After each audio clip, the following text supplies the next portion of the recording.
주님께서 말씀하셨습니다. 여러분, 이게 왜 중요한가 제가 말씀드립니다. 일방적인 은혜로 출애굽했죠. 그들이 출애굽을 그렇게 원한 것도 아니에요. 이스라엘 백성이. 일방적인 은혜로 400년이 지난 다음에 출애굽을 시켰습니다. 그리고 나서 하나님께서 이스라엘 백성과 쌍방 계약을 맺습니다. 계약서를 씁니다. 그게 뭡니까? 그 패턴이 무엇 하면 무엇 한다란 구조입니다. 요 패턴을. 그러니까 기도하면 응답받는다. 섬기면 섬김을 받는다. 사랑하면 사랑받는다. 나누면 더해지고 심으면 거둔다. 말씀대로 살면 말씀에 따르는 은혜를 받는다. 하나님께서 일방적으로 그 출애굽시킨 이스라엘 백성에게 계약한 것이 계약 조건이 이 조건입니다. 출애굽기 19장 5절 6절 같이 한번 읽겠습니다. 출애굽기 19장 5절 시작. 세계가 다 내게 속하였나니 너희가 내 말을 듣고 내 언약을 지키면 무엇 하면 너희는 모든 민족 중에 내 소유가 되겠고 너희가 내게 대하여 제사장 나라가 되며 거룩한 백성이 되며 너는 이 말을 이스라엘 자손에게 전할지니라. 성경은 전체가 따라합니다. 그리하면. 거기를 한번 이렇게 목운동 해볼까요? 그리하면 이렇게 된다라는 거예요. 그럼 반대로 뭐예요? 그리하지 않으면 그렇게 안 된다라는 겁니다. 근데 우리는 하나님이 맺은 이 쌍방 계약을 잊어버리고 나는 그리하면을 안 하면서도 그리하리라가 왜 내 인생에 안 노는가? 이때쯤이면 응답해 주셔야 되지 않는가? 한번 돌아봤으면 좋겠습니다. 정말 꼼꼼히.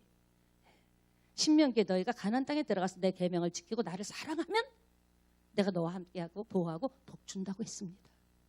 그러니까 우리가 계명과 말씀을 지킬 때 그리하면 이런 복이 여러분이 소원하는 모든 기도 제목 먼저 뭐가 돼야 됩니까? 그리하면의 신앙이 될 때 그거는 계약이기 때문에 내가 소리 지르지 않아도 가슴 치지 않아도 그에 따르는 은혜와 보호와 축복을 주신다고 하신 신명기 말씀 꼭 기억하는 여러분 되시기를 부탁드립니다.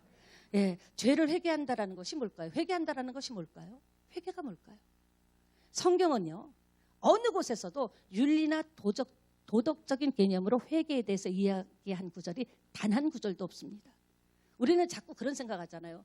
남의 가슴 아프게 한 것, 잘못한 것 이거를 생각하는데 성경 어디에도 인간의 도덕적 윤리적인 것에서 찝어서 말한 건 없어요.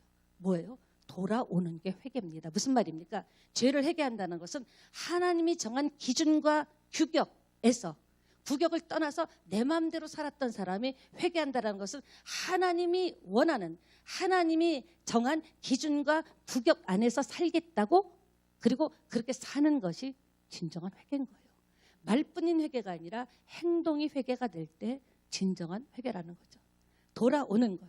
그러니까 이스라엘 공동체 속에 있는 우상을 먼저 재개하는 일을 사무엘이 한 것입니다. 왜요? 관계 회복을 위해서. 우리도 그렇잖아요. 자식을 키우는데 자식과 관계가 좋으면 없는 것도 주고 싶어요. 근데 자식과 관계가 좋지 않고 자식이 자꾸 어긋나고 빗나가고 하면 있는 것도 주고 싶지 않습니다. 하나님도 똑같아요. 하나님께 그도 응답 받는 것은 간단합니다. 하나님과 관계가 좋으면. 관계가 좋으려면 어떻게 해야 될까요? 하나님만 사랑하고요. 하나님의 말씀대로 살려고 몸부림치는 것은 정말 저도 여러분도 필요하다고 생각합니다. 그리할 때 약속대로 따르는 계약대로 우리가 계약을 지키면 계약대로 우리 것이 되잖아요. 그런 축복이 임하시기를 예수님의 이름으로 축원합니다. 그렇습니다. 이런 패턴에 의해서 지금 미스바에 모인 백성들은요 여호와 앞에 물을 부었습니다. 이게 뭡니까? 회개한 겁니다. 우리가 무엇을 원하고 바랄 때 제일 먼저 돼야 하는 것이 회개입니다. 회개는 능력입니다. 이 땅에서 크리스찬에게 회개 같은 능력은 없습니다. 회개하면 용서하신다고 했어요. 회개하면 다시 시작하게 하신다고 했습니다. 회개하면 기회를 주신다고 했습니다. 지금도 밤마다 문 열어놓고 아니 24시간 문 열어놓고 여러분이 잘 되기를 바라는 거예요. 채찬양 교회가 잘 되기를 바랍니다. 어떤 부모가 자식이 고생하는 것을 힘들고 땀 흘리고 눈물 나는 것을 신나게 보는 부모가 있겠습니까? 하나님은 우리의 아버지입니다. 사랑하는 여러분, 이스라엘 이 백성들은 뭐해서 회개하며 종일토록 금식했습니다. 어떤 집사님이 이런 메시지를 듣고 충격을 받았어요. 그래갖고 회개를 하려고 생각하니까 뭐 회개할 게 너무 많고 회개 제대로 해야 되는데 목사님이 회개하면 하나님께서 용서해 주신다고 했는데 어떻게 멋지게 회개를 할까 계속 생각하고 거창하게 생각하다가 깨달은 게 있습니다. 복잡하게 생각할 것 없다. 짧고 굵게 하자. 그리고 정말 짧고 굵게 회개했습니다. 하나님, 그동안에 쪽팔리게 산 것을 회개합니다. 앞으로 다시는 하나님의 자리로 쪽팔리지 않게 살겠습니다. 예, 진심이라고 생각합니다. 어떤 미사여구를 쓴 것보다도 하나님 잘못했습니다. 이 한마디에도 진심이 담겨 있다면 하나님은 받으신다라는 거죠. 자, 이때 바로 이때 이스라엘 선지자 사무엘이 이스라엘 백성에게 명령합니다. 다 미스바 광장으로 모여라. 여러분, 지금 사무엘의 이 명령은요, 곤고하고 곰핍하고 뭔가 불안하고 뭔가 답답한 이스라엘 백성에게는요, 귀가 번쩍 뜨이는 소식이었습니다. 모이라는 거야? 살 길이 있는 거야? 살 길이 열리는 거야? 그들은요, 전체가 다 미스바 광장에 모였습니다. 그리고 사무엘이 이 회개의 메시지를 전합니다. 그러자 그동안에 그렇게 영적 암흑 속에 있었던 이 이스라엘 백성들이 영이 조금씩 깨어나면서 선명해지기 시작했다는 겁니다. 깊은 잠에서 깨어났습니다. 회개가 뭡니까? 회개는 뭐라 그랬죠? 죄를 하나님께 회개하고 돌아오는 겁니다. 왜 회개부터 했습니까? 회개하지 않으면 죄가 우리 인생을 끌고 갑니다. 그게 올무가 돼서 늘 마음에 꺼림칙해서 그렇기 때문에 어떤 죄라도 회개하면 하나님께서 그래서 우리를 회개하는 기도를 시키기 위해서 예수님이 십자가에 그 말도 안 되는 희생을 치르신 겁니다. 회개하는 길을 열어주시려고. 회개 결과는 죄의 삭은 사망이라고 했습니다. 회개해도 돼요. 내가 의인을 부르러 오는 게 아니래요. 우리는 죄인일 수밖에 없어요. 죄악 중에 탄생했고 우리는 이 속에 인간의 육의 속성은요, 죄성밖에 없습니다. 내가 그걸 참고 인격으로 누르고 있어서 그렇죠. 마음대로 해도 좋다 하면 우리 교회 안에서도 무슨 일이 일어날지 모릅니다. 저부터 지금 여기 없을 것 같습니다. 근데 주님께서 그 말도 안 되는 희생, 우리를 기도시키기 위해, 기도할 수 있게 만들기 위해서 말도 안 되는 희생을 치러 주셨기 때문에 우리가 오늘도 이렇게 회개의 은혜를 받을 수 있다는 거죠. 요한일서 1장 9절에도 읽습니다. 만일 시작.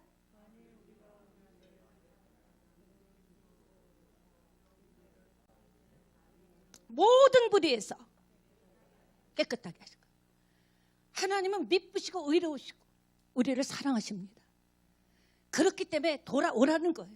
돌아오기만 하면 살 길이 열립니다. 사랑하는 여러분,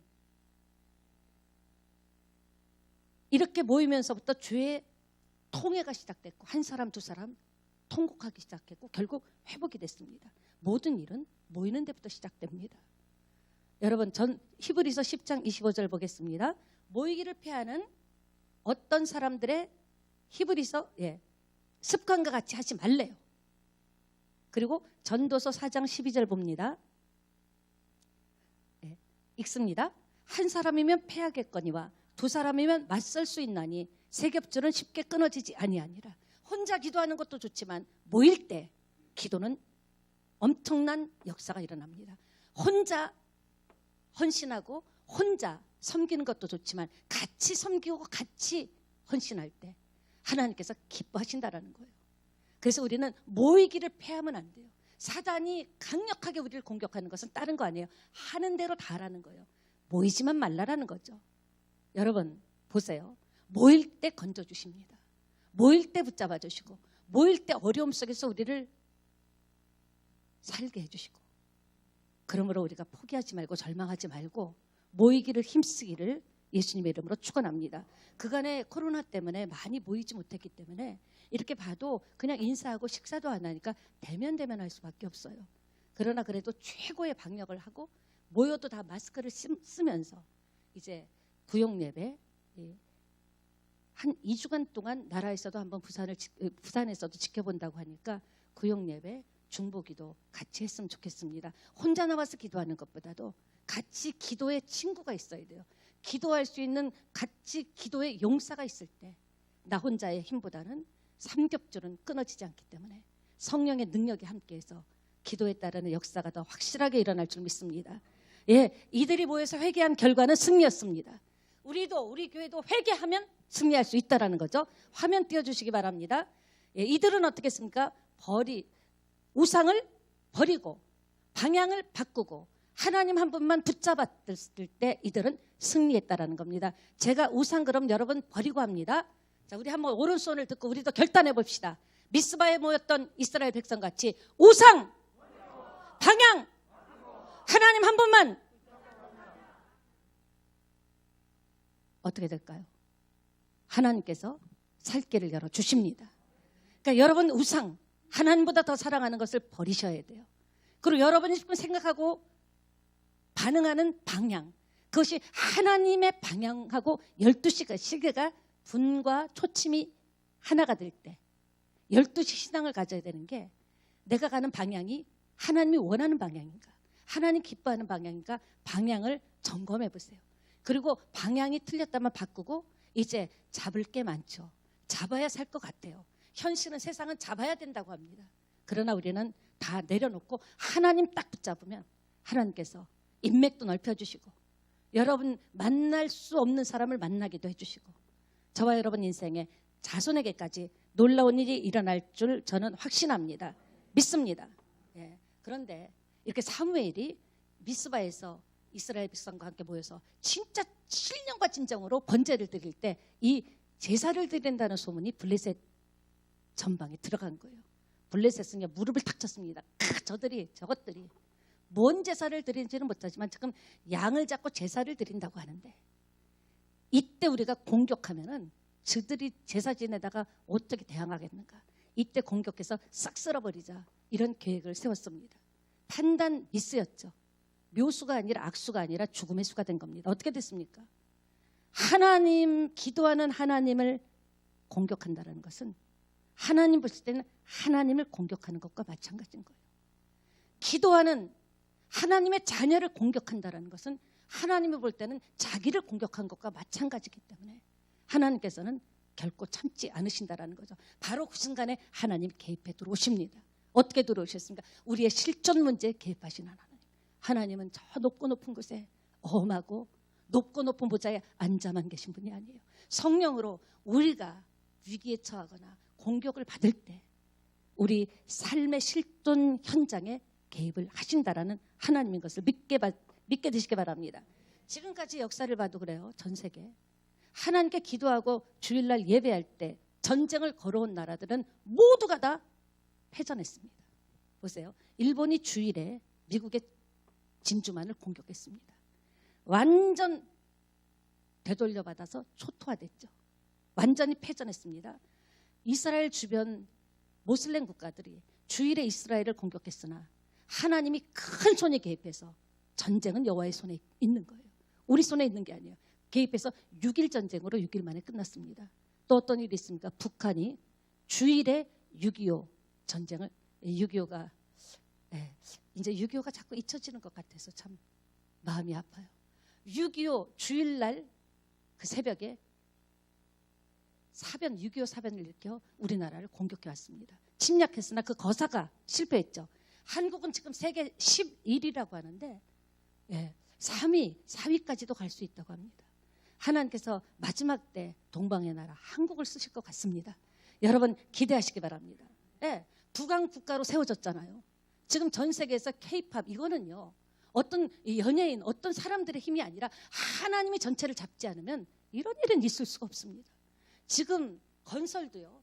우리나라 건설 알아줘서 사우디아라비아 중동 지역은요. 한국의 건설 수주를 엄청나게 주고 있습니다. 이거는 K-팝뿐만 아니라 전 세계적으로 완전히 K-뷰티부터 시작해서 K-방역, 또 이렇게 의사, 건강, K-건강까지 한국의 의료진이 최고다. 외국에서까지 이제는 역으로 와서 수술받고 이럽니다. 이제 우리나라는 하나님께서 간섭하고 붙잡고 계시기 때문에 반면에 북한은 어떻게 됐습니까? 주일날 공격했어요. 북한은요 사악한 독재와 살인 정권 때문에 백성들의 고열을 짜는 거예요. 밑에는 죽어도 좋은 거예요. 그렇게 고통들이 그 고열을 짜고 피를 토하면서 살 수밖에 없는 희대의 불온 집단이 돼버린 거예요. 이전에 여러분 북한이 우리 남한보다 잘 살았습니다.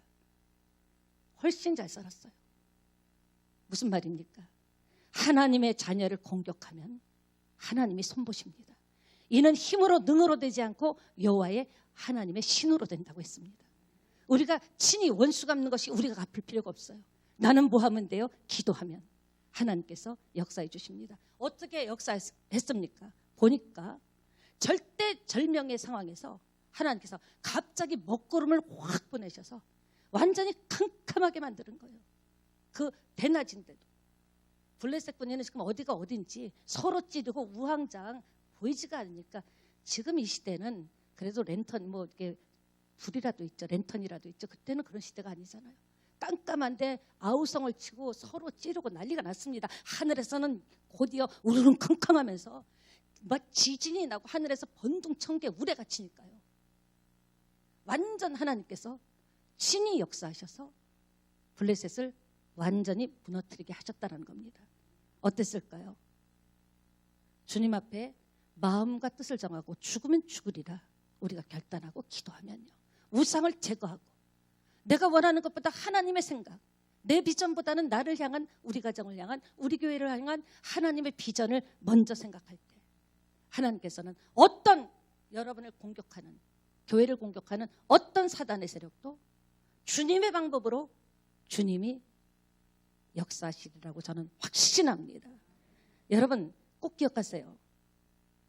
영적 부흥은요 반드시 영적 전쟁과 연결됩니다. 내가 영적으로 부흥하기를 원하면서도 영적 전쟁은 싫다. 그런 건 있을 수 없어요. 사단은 내가 정말 맘 잡고 정말 예수님 제대로 믿고 은혜 받으려고 하면요 총 공격을 해옵니다. 그래서 여러분 각오하시기 바랍니다.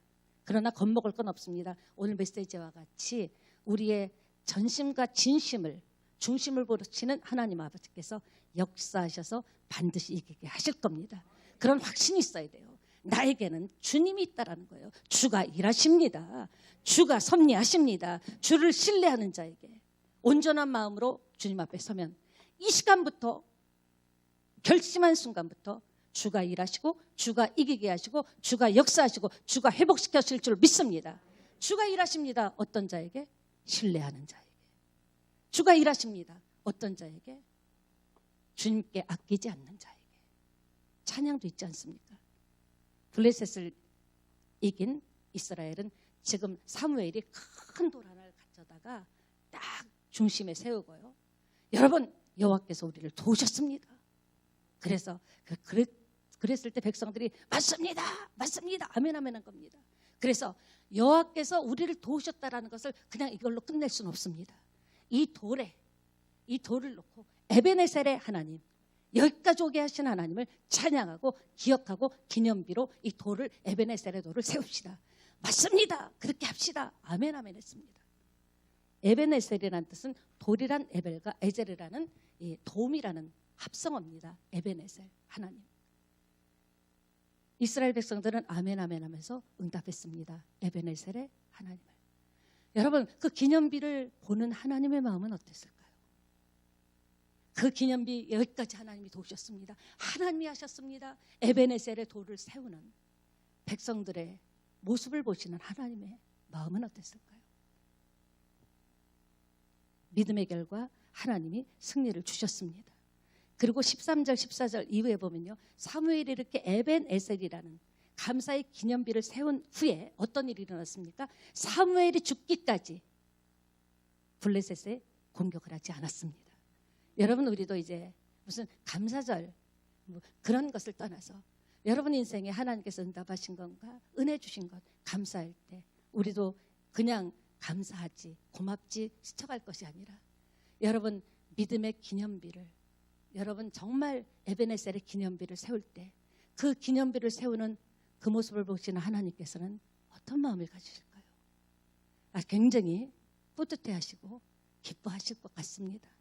사랑하는 여러분 그렇습니다. 하나님께서 우리에게 감사를 받으려고 우리를 도와주시는 건 아니에요. 우리에게 무슨 뭐 하나님이 하셨습니다. 하나님 영광 받으세요. 그 소리를 들으려고 여러분을 문제에서 건져주시고 도와주신 건 아닙니다. 그러나 우리는 그 하나님이 행하신 일들을 감사해야 될 줄 믿습니다. 말씀을 마무리하겠습니다. 돌아보면은 내가 슬플 때도 없을 때도 외로울 때도 질병으로 고통당할 때도 하나님은 도우셨다라는 거예요. 하나님이 예수 믿고 저와 여러분을 한 번도 돕지 않은 적은 없었다라는 거죠. 우리는 응답받고 축복받고 그때만 도왔다고 생각하는데 누구보다도 고통의 때, 외로울 때, 아플 때, 잠 못 잘 때 어떻게 살까? 주여 부를 때 그때도 하나님은 은혜를 안 주신 적이 없다라는 거죠. 은혜를 주셨기 때문에 오늘도 이렇게 예배하는 것 아닙니까? 예, 은혜가 은혜인 줄 모르고 지나가면 하나님이 좀 섭섭해하시지 않을까? 사랑하는 여러분, 여러분의 인생, 남은 인생 오늘 시작해서 또 남은 인생의 여정을 걸어가야겠죠. 인생의 길목마다 이런 기념비가 하나씩 세워지는 그런 여러분이 되시기를 축복합니다. 예, 먼 훗날 나이 들었을 때 내 인생을 뒤돌아볼 때, 신앙을 뒤돌아볼 때 잘 먹고 잘 사서가 아니라 출세해서가 아니라 그때 이렇게 도우셨지. 쭉 세워진 기념비를 돌아보며 하나님 감사합니다. 주님 부르는 이 순간에도 나는 감사하며 갈 수 있습니다. 이렇게 기념비를 세우는 골목마다 세워지는 여러분 되시길 바랍니다. 여러분 예수 믿고 지금까지 살아오면서 하나님으로부터 어떤 은혜를 받았습니까? 어떤 도움을 받았습니까? 만약에 그 도움이 없었더라면 지금 저와 여러분은 어떻게 됐을까요? 기도하시겠습니다. 하나님, 오늘 여기까지 도와주신 에베네셀의 하나님 감사합니다. 지금도 함께 하시는 임마누엘의 하나님 감사합니다. 내일도 함께 하시는 여호와 이레 하나님 감사합니다. 하나님, 과거의 하나님은 에베네셀로, 현재 하나님은 임마누엘로, 지금 미래 하나님은 여호와 이레 하나님으로 역사해 주시고 우리가 무엇이 간데, 인생이 무엇이 간데 하나님 그 모든 것을 다 보시고도 하나님 외면하고 싶을 때도 있으셨을 텐데 그럼에도 불구하고 자식이기에 예수 생명과 바꾼 생명이기에 계속적으로 끊임없이 도와주시고 은혜 주시고 오늘 여기까지 믿음 지키게 하신 하나님 영광 받아 주시옵소서. 내 힘으로 내 능력으로 여기 온 것 아닙니다. 하나님이 때로는 권면하면서 때로는 채찍질하면서 오게 하셨습니다. 모든 것이 다 하나님의 은혜입니다. 에베네셀의 여호와 하나님을 찬양합니다. 예수님의 이름으로 기도합니다. 아멘. 우리 에베네셀의 하나님을 찬양하고